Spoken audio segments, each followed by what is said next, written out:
Merhaba arkadaşlar, örgü kanalıma hoş geldiniz.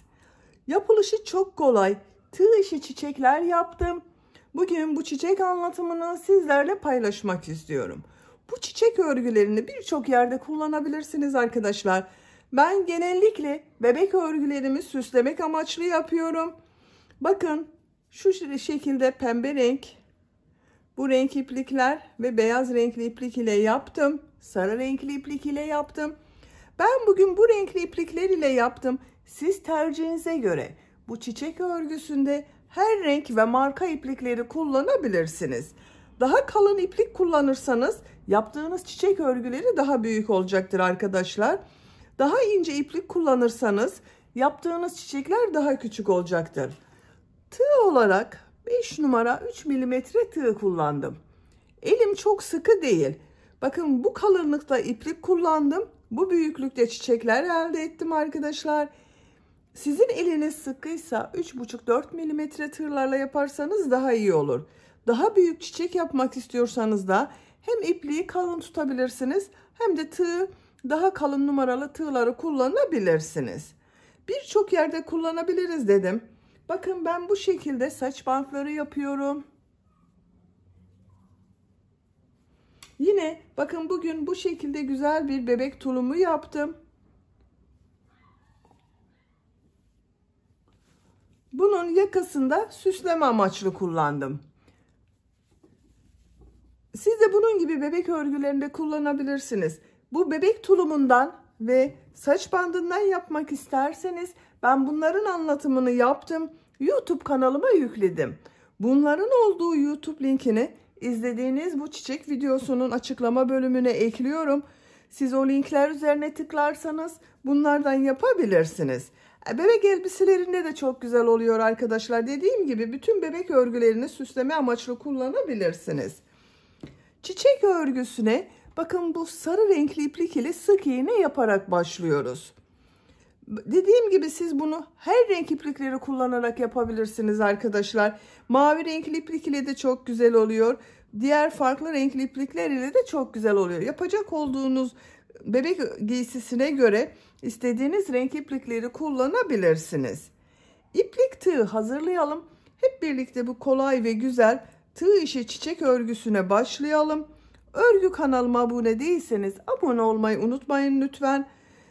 Örgü kanalıma abone olmak ücretsiz. İzlediğiniz videolarıma beğeni ve yorumlarınızı da yaparsanız çok sevinirim arkadaşlar. Sizlerden gelen beğeni ve yorumlar örgü kanalımın devamlılığı için çok önemli. Hepinize kolay gelsin. İyi çalışmalar. Çiçek örgüsüne sarı renkli iplik ile başlıyorum. Şu şekilde bir sihirli halka yapıyorum.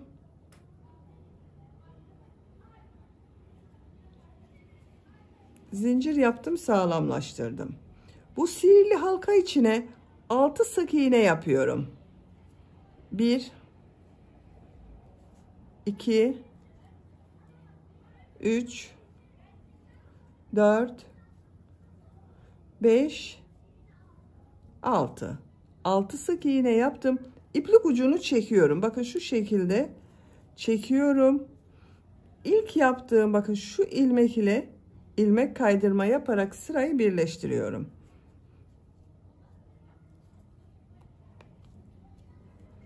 Orta bölümü yaptım. Sarı renkli ipliği kesiyorum.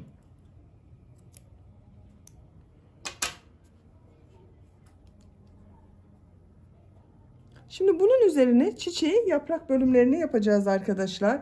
Pembe renkli iplik ile ben devam ediyorum. Siz tercihinize göre her renk ipliği kullanabilirsiniz. Herhangi bir sık iğneden başlıyorum. Buradan bakın bir ilmek yapıyorum. 4 zincir yapıyorum. Tığ üzerine 2 defa iplik doluyorum. Bu aynı sık iğne içine 3 üçlü trabzan yapıyorum. Bakın üçlü trabzanı bilmeyen arkadaşlar için gösteriyorum. Tığ üzerine 2 defa iplik doluyorum. İlmeğe tığ takıyorum. İplik aldım. 2 ilmekten çektim. Tekrar iplik alıyorum. 2 ilmekten çekiyorum. Tekrar iplik alıyorum. 2 ilmekten çekiyorum. 3 defa da çıkarıyorum bakın.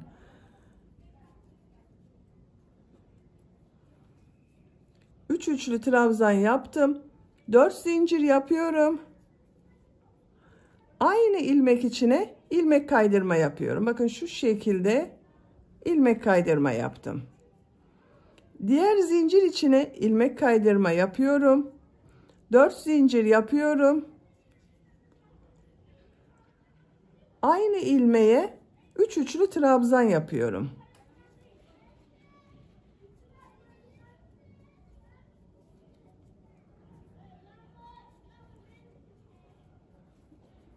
Bakın 3 üçlü trabzan yaptım. 4 zincir yapıyorum. Aynı ilmek içine ilmek kaydırma yapıyorum. Bakın diğer sık iğne üzerine ilmek kaydırma yaparak geçiş yapıyorum. 4 zincir yapıyorum. 3 üçlü trabzan yapıyorum.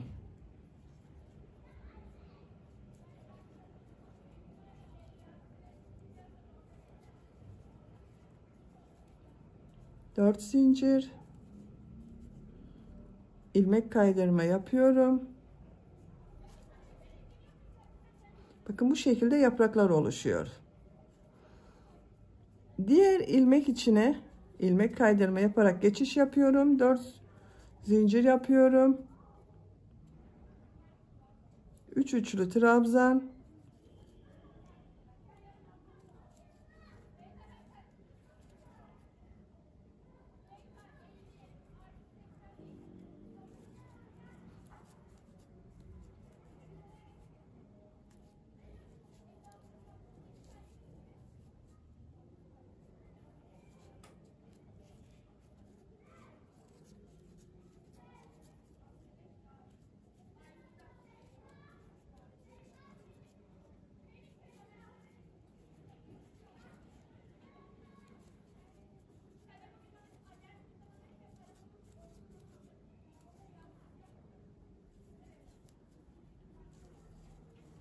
Bakın son ilmeğe de ilmek kaydırma yapıyorum. 4 zincir yapıyorum. 3 üçlü trabzan yapıyorum.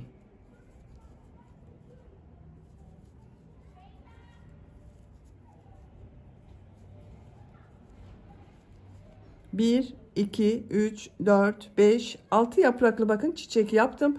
4 zincir yapıyorum. İlmek kaydırma yapıyorum. İlk başladığım ilmeğe ilmek kaydırma yaparak bitiriyorum. İpliği kesiyorum.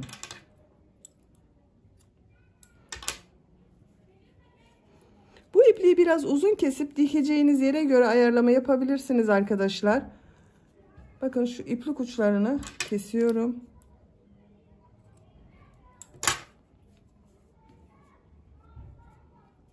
Bakın çok güzel oldu.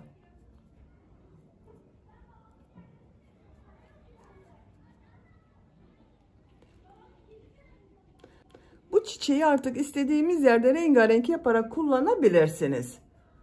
Beni dinlediğiniz ve izlediğiniz için hepinize çok teşekkür ederim. Örgü kanalıma abone değilseniz abone olmayı unutmayın lütfen arkadaşlar. Sizlerle yeni örgülerde görüşmek dileğiyle. Hoşça kalın, sevgiyle kalın.